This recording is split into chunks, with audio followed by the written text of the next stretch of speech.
मैंने तुम जैसा घटिया इंसान अपनी लाइफ में नहीं देखा। पता नहीं कौन सी मनहूस घड़ी में मैंने तुमसे शादी कर ली। रेशम,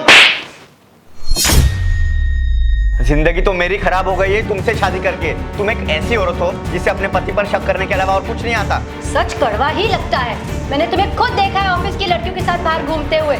मीटिंग के नाम पे तुम बाहर क्या बोल के ला रहे हो मुझे सब पता है। ये तुम नहीं, तुम्हारी माँ की जुबान बोल रही है। तुम्हारी माँ ने ही मेरे खिलाफ तुम्हें भड़का के रखा है। या तो तुम माँ के साथ फोन पे लगी रहती हो या वहाँ घर जाके मेरी चुगलियां करती हो।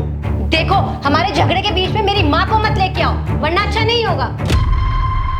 बोलूंगा, बार बार बोलूंगा, क्योंकि हमारे घर में जो झगड़े हो रहे हैं उनकी असली वजह सिर्फ तुम्हारी माँ है। वो तुम्हें मेरे खिलाफ भड़काती है। वो चाहती नहीं है कि इस घर में खुशियां बनी रहे। आज तक तुमने मुझे दिया ही क्या है? 2 वक्त की रोटी और ताने भरी जिंदगी, इसे तुम खुशियां कहते हो?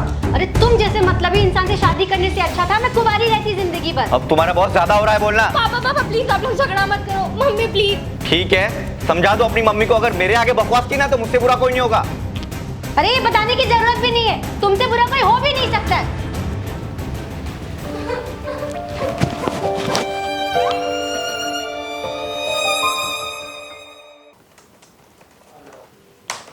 पापा, कल मेरे स्कूल में पेरेंट टीचर मीटिंग है तो आप आओगे ना?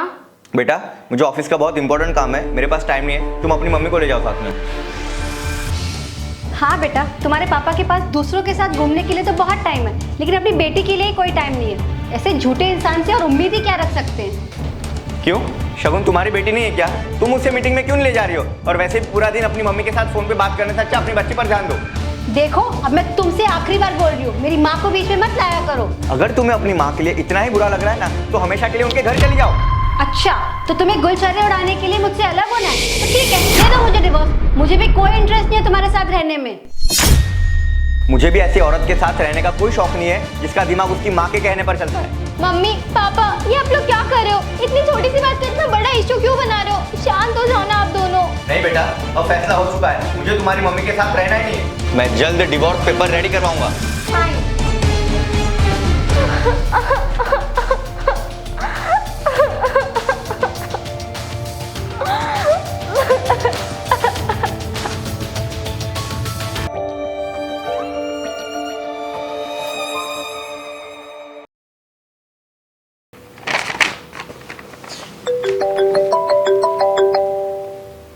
हेलो, तुषार बोल रहा है क्या?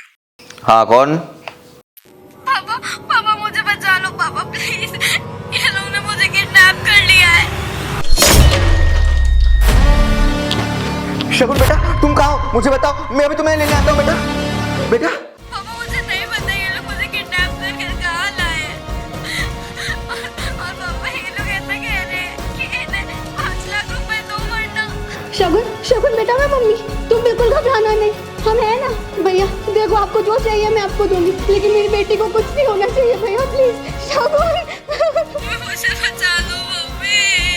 सुन लेना अपने बेटे की आवाज। 1 घंटे में पैसे रेडी रखना, मैं फिर से कॉल करूंगा। और अगर पुलिस को बताने की कोशिश की तो तेरी बेटी अरे सुनो सुनो, मेरी बात सुनो। मुझे मेरी बेटी चाहिए, कहीं से मिला के ना, मुझे मेरी बेटी चाहिए। तुम फिक्र मत करो, मैं कुछ भी करूंगा, लेकिन हमारी बेटी को लेके आऊंगा। तुम रोना बंद कर दो।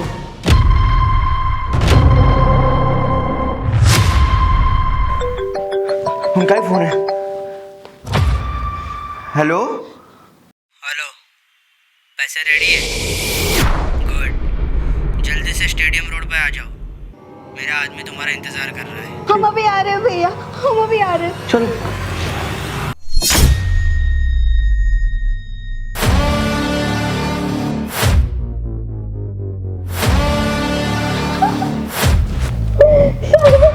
वापस घर आ गई, मैं कितना डर गई थी। भगवान का लाख लाख शुक्र है तुम ठीक हो। बेटा, लेकिन तुम्हें तो किसी ने अगवा कर लिया था ना। तुम यहाँ तक बचकर कैसे आई? पापा मम्मी, आप दोनों को साथ में देखकर मुझे बहुत खुशी हो रही है। और सच तो ये है कि मुझे किसी ने किडनैप नहीं किया था, ये तो मेरा एक प्लान था। क्या तुम पागल हो? ऐसा क्यों किया तुमने? अपने मम्मी पापा के साथ ऐसा भी कोई मजाक करता है क्या? मुझे आप दोनों को एक करना था। मैं कई महीनों से देख रही थी कि आप दोनों छोटी छोटी बातों पर झगड़ रहे थे। इससे मुझे रोज टेंशन होता था, मुझे रातों को नींद नहीं आती थी और यहाँ तक कि मेरी पढ़ाई पर से भी मेरा ध्यान उठ गया था। और जिस दिन मैंने आप दोनों के डिवोर्स की बात सुनी, मैं बहुत डर गई थी। मुझे लगा अगर आप दोनों अलग हो गए तो मेरे साथ मेरे पेरेंट टीचर मीटिंग में कौन जाएगा, मुझे घुमाने कौन लेकर जाएगा, मेरा बर्थडे कौन सेलिब्रेट करेगा। पापा, मुझे आप दोनों चाहिए, क्योंकि अगर आप दोनों अलग हो गए तो मेरे मम्मी पापा रहकर भी मैं अनाथ हो जाऊंगी। बेटा, तुम रोना बंद कर दो। ये सब शायद मेरी ही गलती का नतीजा है। मैंने कभी तुम्हारी मम्मी को समझने की कोशिश नहीं की, यहाँ तक कि मैंने उस पर हाथ भी उठा दिया। रेशम, हो सके तो मुझे माफ़ कर दो। मैं अच्छी बात कभी झगड़ा नहीं करूँगा। आप क्यों माफ़ी मांग रहे हो? गलती मेरी है। मैं ही मेरी माँ की बातों में बार बार आके आपसे झगड़ा करती हूँ। मुझे आप पे भरोसा करना चाहिए था, लेकिन आज के बाद मैं ऐसा कुछ नहीं करूँगी। मुझे प्लीज़ माफ़ कर दो। बेटा, अब तुम्हारे मम्मी पापा कभी अलग नहीं होंगे और हमेशा तुम्हारे साथ रहेंगे।